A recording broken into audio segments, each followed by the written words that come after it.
মাত্র 10 টাকা সুজি দিয়ে বানিয়ে ফেলুন তুলতুলে রসালো রসগোল্লা। হয়তো ছানার মতো এতটা স্বাদ হবে না, তবে এইটুকু হলপ করে বলতে পারি ছানার রসগোল্লা থেকে কোনো অংশে কমও হবে না, তাও আবার মাত্র 15 মিনিটে তৈরি। তো কিছুই না, সবার প্রথমে গ্যাসে একটা কড়াই বসিয়ে কড়াইতে দিয়ে দিলাম 500 ml লিকুইড দুধ। আমি এখানে প্যাকেট দুধগুলো দিয়ে বানাচ্ছি, আপনারা চাইলে গরুর দুধ দিয়েও বানাতে পারেন। দিয়ে দিলাম হাফ বাটি চিনি, এখানে আপনারা পছন্দ মতো চিনিটা নিয়ে নেবেন। আর দিয়ে দিলাম 1 চামচ ঘি দিয়ে জাল দিয়ে দুধটাকে ফুটিয়ে একটু ঘন করে নেব। যেহেতু দুধের মধ্যে চিনি দেওয়া আছে, তাই একটু সময় দিয়ে মাঝারি আঁচে দুধটাকে ফুটিয়ে নেবেন। তারপর দুধ খুব ভালোভাবে ফুটে উঠলে এখন এর মধ্যে দিয়ে দেব 10 টাকা দামের সুজি, ওজন হিসাবে 200 গ্রাম। তো অল্প অল্প করে দিয়ে দুধের সাথে মিশিয়ে একটা ডো বানিয়ে নেব। তবে অবশ্যই এই অবস্থায় আঁচটাকে একদম লো করে দিতে হবে। আর ডোটা একটু ভালো করে কিন্তু মেখে নেবেন, যাতে দইয়ের মধ্যে কোনো দানা অংশ না থাকে। তো একটু সময় দিয়ে কিন্তু এটা একটু বানিয়ে নেবেন। তারপর ডোটাকে একটা গামলির মধ্যে তুলে একটু ঠান্ডা করে নেব। ডোটা এখন কিন্তু হাত দেওয়ার মতো ঠান্ডা হয়ে গেছে। তো এই অবস্থায় ডোটাকে আবারও হাত দিয়ে খুব ভালো করে মুথে নেব। তো এখানে ফ্লেভারের জন্য অল্প একটু এলাচ দানা দিয়ে দিলাম, দিয়ে আবারও ডোটাকে খুব সুন্দরভাবে মুথে নেব।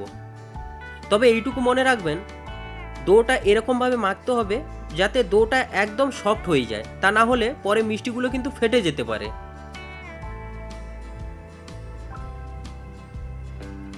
তো যাই হোক, মাখা হয়ে গেলে হাতে অল্প একটু ঘি লাগিয়ে পরিমাণ মতো ডো নিয়ে 2 হাতে তালু দিয়ে মিষ্টিগুলো শেপ দিয়ে নিব।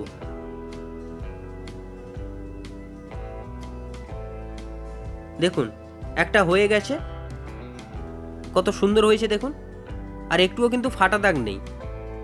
ঠিক একইভাবে বাকি মিষ্টিগুলোও শেপ দিয়ে নেব। তো সমস্ত মিষ্টি কিন্তু আমার শেপ দেওয়া হয়ে গেছে।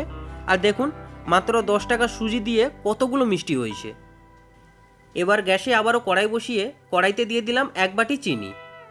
আর 1 বাটি চিনির পরিবর্তে আমি দিয়ে দিলাম 2 বাটি জল। যতটা চিনি নিয়েছি তার ডবল জল নিয়ে নিয়েছি। ফ্লেভারের জন্য দিয়ে দিচ্ছি 2টো এলাচ। এবার জাল দিয়ে চিনির রসটাকে ফুটিয়ে নেব। তবে বেশি ফোটানোর কিন্তু দরকার নেই, জাস্ট চিনিটা গলে গেলেই হবে। তারপর রসে ফুট চলে এলে মিষ্টিগুলো একে একে কড়াইতে দিয়ে 5 মিনিট ঢাকা দিয়ে ফুটিয়ে নেব, যাতে মিষ্টিগুলো খুব সুন্দরভাবে ফুলে যায়। ঠিক 5 মিনিট পর ঢাকনাটা খুলছি, দেখুন মিষ্টিগুলো দেখুন কতটা ফুলেছে। আর দেখুন সবগুলো কিন্তু ভেসে উঠেছে।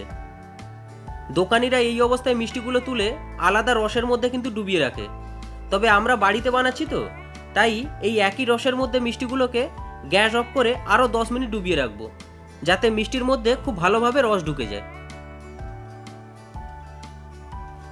এবার একটা প্লেটের মধ্যে মিষ্টিগুলো তুলছি, দেখুন কতটা সুন্দর হয়েছে। দেখে কারো ধরার উপায় নেই যে এটা ছানা দিয়ে নয়, সুজি দিয়ে তৈরি হয়েছে। আমি অবশ্যই মিষ্টিগুলো কেটে দেখাবো, কিন্তু তার আগে বলে দিই, যেভাবে আজ আমি সুজি দিয়ে মিষ্টিগুলো বানালাম, ঠিক একইভাবে আপনারাও একবার এই মিষ্টি বাড়িতে বানিয়ে দেখুন। কথা দিচ্ছি দোকানের ছানার মিষ্টি থেকেও কোনো অংশে কম হবে না। আর একটা জিনিস খেয়াল করুন, একটাও মিষ্টি কিন্তু ফাটেনি। মিষ্টিগুলো দেখুন কতটা সফট হয়েছে, দেখুন একদম তুলতুলে হয়েছে। তো দুটো নিয়ে নিয়েছি খাওয়ার জন্য, একটু খেয়ে বলবো। একটু চামচে একটা কেটে নি, এই দেখুন, দেখতেই পেলেন কতটা নরম তুলতুলে হয়েছে। এবার একটু খেয়ে বলি।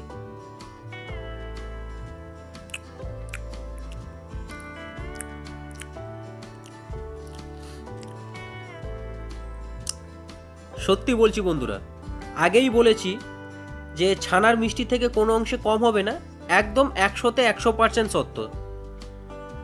আপনারা একবার বাড়িতে ট্রাই করে দেখুন, তারপরে আমাকে বলবেন। তো যাই হোক, আজকের রেসিপিটা আপনাদের কেমন লাগলো অবশ্যই কিন্তু জানাবেন।